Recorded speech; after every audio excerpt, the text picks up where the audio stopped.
৭৫-এর পরবর্তী পর্যায়ে জাতীয়তাবাদী শক্তির মধ্যে বিভক্তি না আসত, তাহলে কোনোভাবেই আওয়ামী নেতৃত্বে ভারতীয় আধিপত্যবাদ এই দেশে ফিরে আসতে পারত না।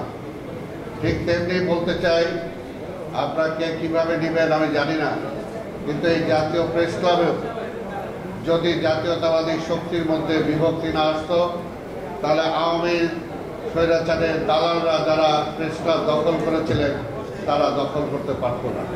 তাই কাজেই এই বিষয়টা আমাদেরকে এখনো মনে রাখতে হবে, কারণ ফ্যাসিবাদের মাথা বিতাড়িত হয়েছে, ফ্যাসিবাদ এখনো বিতাড়িত হয় নাই। তাই আমাদের আন্দোলন সংগ্রাম এখনো অব্যাহত আছে। আমরা যাতে একে অপরের প্রতিপক্ষ হয়ে না যাই, আমাদের প্রতিপক্ষ মনে রাখতে হবে, আমাদের প্রতিপক্ষ ফ্যাসিবাদ।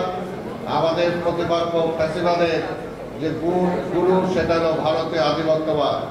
সেটার জন্য যাতে আমরা কোনোভাবেই, এখনো সংকট কাটে নাই, অনেকেই ভয় আছে, এখনো অনেকে বলে নির্বাচন হবে, তো নির্বাচন কি হবে, এই প্রশ্নটা কেন করে? এবং সেটা কিন্তু আমরা যারা ফ্যাসিবাদকে বিদায় করেছি, আমাদের বিভিন্ন কথাবার্তা, আমাদের বিভিন্ন রকম স্টেটমেন্টের কারণেই কিন্তু আজকে সেই কথাটা জনগণের মধ্যে বলার সুযোগ পাচ্ছে। তাই বিশ্বাস করি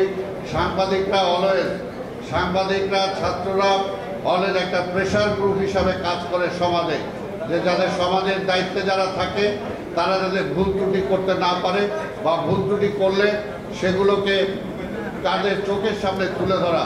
তা আমি বলবো এই সাংবাদিকরা ঐক্যবদ্ধভাবে যাতে আমাদের জাতীয়তাবাদী শক্তির মধ্যে বিভক্তি না আসে, তার একটা প্রেশার গ্রুপ হিসাবে আপনারা কাজ করবেন।